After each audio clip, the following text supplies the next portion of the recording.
people don't understand, like I mentioned, when you arouse yourself with these things, you're opening yourself up to a whole nother world that people don't understand.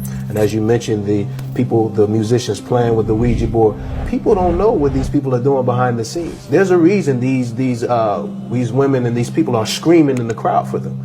Many people are utilizing the assistance of the jinn to assist them in their performances and everything. People don't realize these things. This is a whole nother reality, especially many of the Muslims are very ignorant towards this fact. They don't understand that this is a whole nother element. It's just not something that's, friendly and things like this. No, you are inviting these things into your home on a deeper level. You're inviting these things to your home and everything. So when you're talking about the jinn and these things like this, I'll give an example from a personal experience. Eddie, I can tell you that when I was a non-Muslim, as I mentioned to you, I used to play various instruments. I can tell you that it literally felt like I was under possession. I would do things that I was not able to do. I would play things that I was not able to play normally, that I wasn't able to play twice. And musicians may say, oh, this is the musician effect. Okay. The word genius comes from the word jinn. So, me and a brother in Egypt, I remember we were having this conversation. He's a brother that knew Jimi Hendrix. He knew a lot of people. He's an old school musician. And he said, me and him were playing around talking about the word genius and stuff like this. He said, when we think about the word genius, we used to think about that person has that jinn. He got that jinn. Reflect on this. People like Jimi Hendrix, and he was not able to play without being under a substance, without being high. So we know, even from a scholarly point of view, what do the scholars mention about people that get high and things like this? You make yourself open to what? The jinn. Every musician that is on the highest level, think about it. Many of them are doing drugs and alcohol to get them to that level. You can't escape it. You might as well, if you don't want to be involved with drugs and alcohol or listening to someone that is involved in those things, you might as well take all of your CDs and everything and just throw it out. Because this is what the people that you're listening to, this is what they're involved in. Many of them. Getting high, alcohol, and as you mentioned, Islam clearly clarifies and makes clear the position on those things. So, and when we're talking about soul music, have people listened to these terms? Soul music. This is something coming from someone's soul. So what state is that person in when they're relaying those lyrics to you?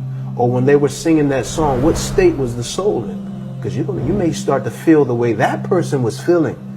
You understand? This is a serious thing. Mm-hmm. This is a spiritual thing you're talking about. That's why they know it. They call it soul music. Yeah. They throw terms out. This is magic in the making. Okay, what magic are you talking about? The heart itself is searching for the truth, sometimes without the individual realizing it. But what happens is that we become so busy, and I was just having this conversation with another brother about how Shaitan makes us so busy in our lives, whether it be with music, once again, movies, you're watching, people that are glued to the TV, literally becoming a zombie. We become so busy in our lifestyle that we don't realize the heart is literally screaming out. It's screaming for guidance. So the difference between my heart then and now is no comparison.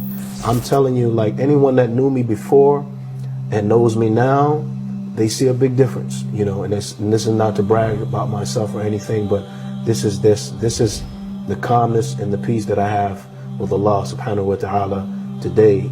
It's a big difference, and I can't say enough to be grateful, I can't say enough to thank Allah, honestly, man. I mean, I think about it every day, how Allah literally took me away from that environment I was around. Literally, if I wanted to right now, I'm someone that can go right back to what I was doing again, and literally with all this technology today, and make millions of dollars without a record label, I'm just talking about how it's so much easier to do those things. But I know in my heart, those things are temporary enjoyments, and they're going to do nothing but destroy me. It's as simple as that. To simplify, it's going to absolutely destroy me. And that's what I was on, a path of destruction, without a doubt. Without a doubt. a statement of Ibn al-Qayyim Jawziyah, rahimahullah. He mentioned that the Quran and music can't be in the same heart at the same time. You can't love music and love the Quran at the same time. They're going to be at war with one another. So, you know, it's definitely a hindrance. You know, a person may not feel the same when they're reciting in the salah. It's a big difference.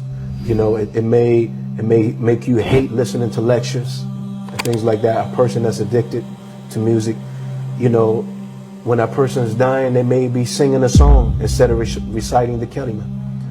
It's very dangerous, very dangerous. So why take a chance? Why take a chance on something? And it's something that, you know, I know that it's definitely a trial, without a doubt. It's more addictive than probably drinking alcohol, or it's more addictive than trying to get away from smoking cigarettes and things like that. It's more addictive than that. I believe it. So it's a step-by-step process. No one's going to probably get rid of it all all at once, but take the steps necessary. Show Allah that that you are at least taking the steps. Allah is most forgiving, most merciful. So and most importantly, I would say with that is to ask Allah to assist us when we have those addictions. Just ask Allah, ask your Creator to assist you. Ask Allah for guidance. Even if we're a non-Muslim, for example, the best thing we can do is ask the Creator of the heavens and earth. Even if you don't believe that the Creator exists, say, "Oh God, guide me to that way which you are pleased with. Guide me to your way." Without a doubt, Allah is going to guide you to Islam. The Creator is going to guide you to Islam. If that person sincerely asks the Creator of the heavens and earth to guide them, He will guide them. So likewise, if a person sincerely asks Allah to guide them away from music, they will, without a doubt, Allah will assist them. Allah will show them a better way. In this society, being a virgin is frowned upon. Why? It's because of what the people are listening to, what they're being conditioned with. They are being dumbed down. So, I mean, they're turning into zombies. So when you have these type of songs, they're still calling the youth to the disobedience of Allah. Where the children, the youth are starting to be very disrespectful to the parents, and the parents don't understand why. Have you examined what they're allowed to listen to? What do you allow them to listen to? So, and I'll just a quick question. And everyone has the question this.